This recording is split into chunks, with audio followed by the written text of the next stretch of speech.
Hello friends. आप सबके मन में सवाल आता है कि जो नी रिप्लेसमेंट सर्जरी है उसका कॉस्ट क्या है, कितनी महंगी है, अगर एक घुटना कराएं तो कितना पड़ेगा, दोनों घुटने साथ साथ कराएं तो कितना पड़ेगा।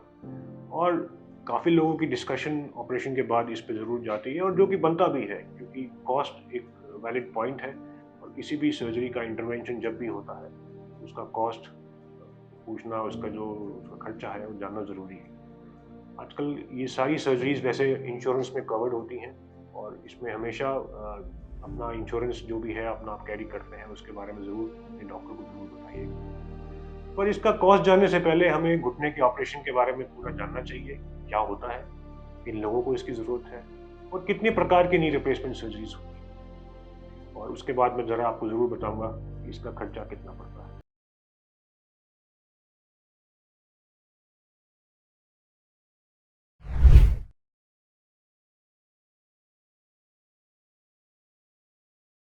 मैं डॉक्टर बीरेन नाडकर्णी हूँ। मैं consultant orthopaedic and joint replacement surgeon हूँ, सीताराम भारती और होली फैमिली हॉस्पिटल। तो क्या है नी रिप्लेसमेंट?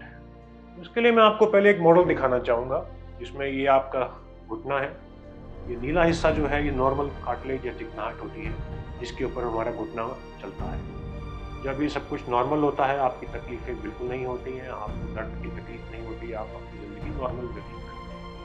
पर जब इसके अंदर खुरदरापन आना शुरू हो जाता है, जैसे कि इसमें दिख रहा है, हम देख रहे हैं कि जो चीज़ पहले कार्टिलेज की लाइनिंग थी, जो चिकनाहट थी, जो उसकी एक थिकनेस थी, वो कम होने लगती है। अगर इसी स्टेज पे हम एक्सरे कराते हैं पेशेंट्स का, तो उसमें दिखता है कि एक्सरे के अंदर गैप कम हो गया है। इसको लोग अलग अलग तरीके से बोलते हैं, कई लोग बोलते हैं हड्डी बढ़ गई है, कई लोग बोलते हैं गैप आ गया है। दरअसल में जो घुटने की प्रॉब्लम है वो गैप कम होने की वजह से, और स्पेशली वो भी अंदर की तरफ, अंदर यानी कि घुटने के अंदर वाले हिस्से, जिसको हम मीडियल कंपार्टमेंटल ऑस्टियोआर्थराइटिस बोलते हैं। और इसी स्टेज पे जब सारी ट्रीटमेंट स्टार्ट होते हैं, क्योंकि मैंने अपने पहले वीडियो में बताया है, दवाइयों का इस्तेमाल, एक्सरसाइज, वेट मैनेजमेंट और बाकी होलिस्टिक मैनेजमेंट में कुछ प्रिकॉशंस होते हैं जिसमें नीचे नहीं बैठना, नौकरी नहीं मारना, इन सब चीज़ों के बावजूद भी और सब कुछ करने के बावजूद तकलीफ बढ़ती रहती है और आपकी जो रोज़ की ज़िंदगी इफेक्ट होती है, तभी नी रिप्लेसमेंट की बात की।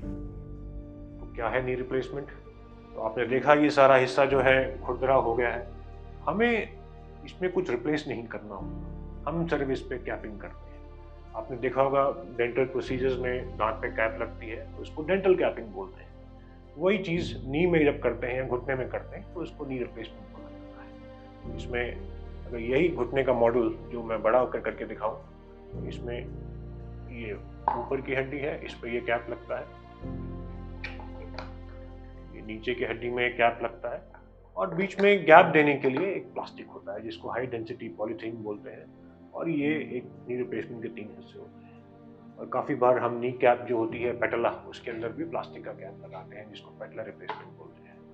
तो ये है नी रिप्लेसमेंट यानी नी बदलने का जो प्रक्रिया होती है, इसके अंदर ये सब चीज़ें इन्वॉल्व होती हैं।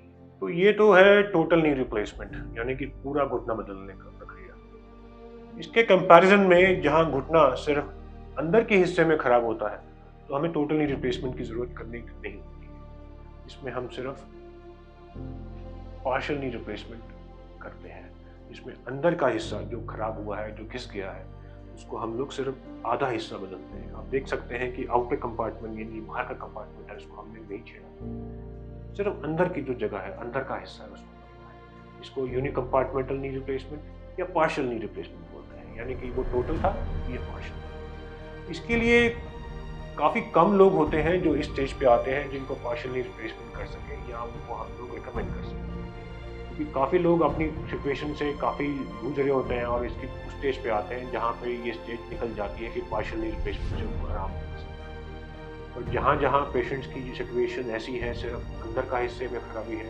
उनके बाकी के लिगामेंट बचे हुए हैं, और ये काफ़ी सब तरीके से एक्सरे से, एक बेसिक एक्सरे से पता चल जाता है, और तो उनको हम पार्शियल नी रिप्लेसमेंट का रिकमेंडेशन देते हैं।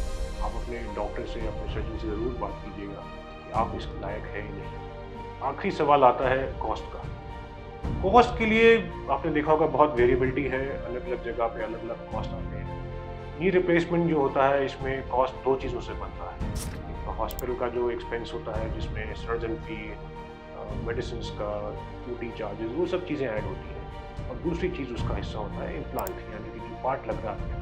तो दोनों को जब जोड़ते हैं ये एक एस्टिमेट बनता है पेशेंट के रिप्लेसमेंट का। और ये भी डिपेंड करेगा कि आप कौन सी बिलिंग कैटेगरी है, पार्ट कौन सा लग रहा है। पार्ट यानी कि नी रिप्लेसमेंट के भी 2-3 तरह के ग्रेड्स होते हैं।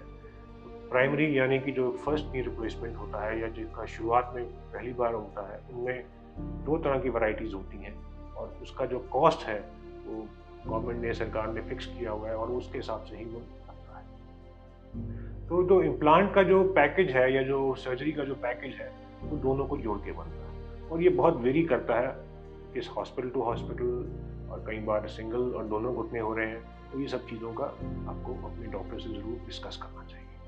मैं उम्मीद करता हूँ इस वीडियो से नी रिप्लेसमेंट के बारे में आपको सब कुछ पता चला है, इसका कॉस्ट के बारे में पता चला है, और आपके मन में कोई भी सवाल हो इसके बारे में तो ज़रूर हमें लिखें। Thank you.